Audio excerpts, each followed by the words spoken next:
Hi, I'm back and I'm going to show you this painting that we put the self-leveling gel on. The next step is to wax it with a cold paste wax. So right now it has the gel on it. It's very shiny. You can probably see the glare. If you want that kind of a finish, the self-leveling gel has that very high gloss varnish on it. But I want to knock that back a little bit and put a wax finish on it that gives a really beautiful satiny patina.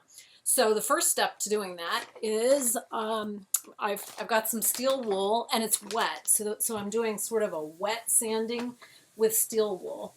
And it's just going to scuff up the finish a little bit and give that wax a little something to grip. So I'm going to start with that, and I will be back in a moment when I'm finished with this, because you probably don't want to see me doing this for the next 5 minutes. So I'll be back and show you the application of the paste wax, okay? Okay, so time for part 2. I'm using Gamblin's Cold Wax Medium. Is that backwards? It might be backwards in the camera. Anyway, it's a cold paste wax, and it's also, you can use one by Dorland's as well. So if you look in here, it's not liquid. It's actually kind of like almost like butter. And I'm going to apply this very thinly. You see? I mean, really just a thin coat. Because if I put it on too thick, it's impossible to buff it out. So the process is that we're going to put this on really thinly after having scuffed up the surface a little bit. And I'm going to let it sit for about 30 minutes. And that's long enough to let it dry and harden just a little bit, cure just a little bit. And then we're going to come back and buff it. And it's going to be hard work. It's hard work, the buffing part, but we're going to take a soft cloth. This is a shop towel. We'll take something similar to that, and we'll buff it to a nice satin finish. So I'm going to come back again, because you don't want to stare at this for 30 minutes while it dries, right? Hopefully you can kind of see that it's not quite as shiny here. And I'm just making sure that I hit every little area with the wax. Okay, and I'll be back to show you the buffing. So I'm back, and I have let this wax sit for half an hour, and this is not my favorite part, I can tell you right now.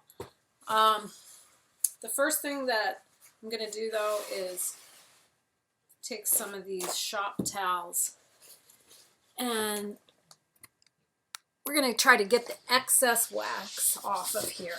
So I didn't put very much on.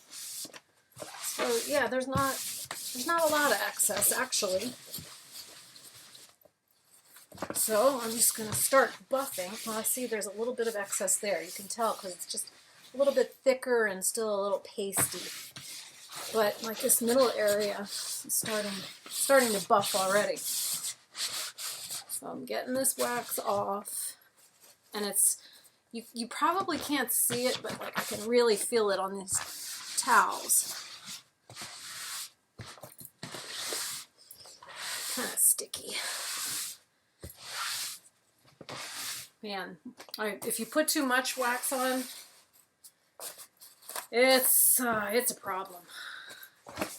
You'll never get it off and buffed. It's just a lot of work.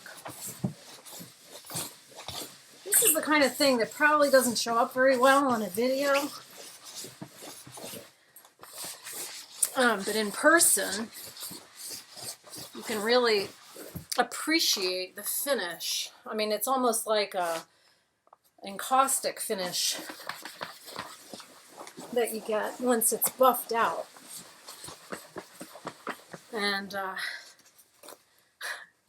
I am not going to bore you or embarrass myself, because this is going to take a while and I will be sweaty and like panting by the time it's over. But you can kind of get, I mean, there is a sheen on it. I hope you can tell. It's not really high gloss, but it's a nice satin finish. And this part right here is buffing out really nicely. And then over here, it's still, there's still a little too much wax on it because it's getting stuck really easily. So I'll have to get some of that off first. And then buff. And that's all it takes. It's just a little elbow grease. And you get a beautiful patina on your painting. And a protective coat as well, by the way. That's it. I hope you appreciated that.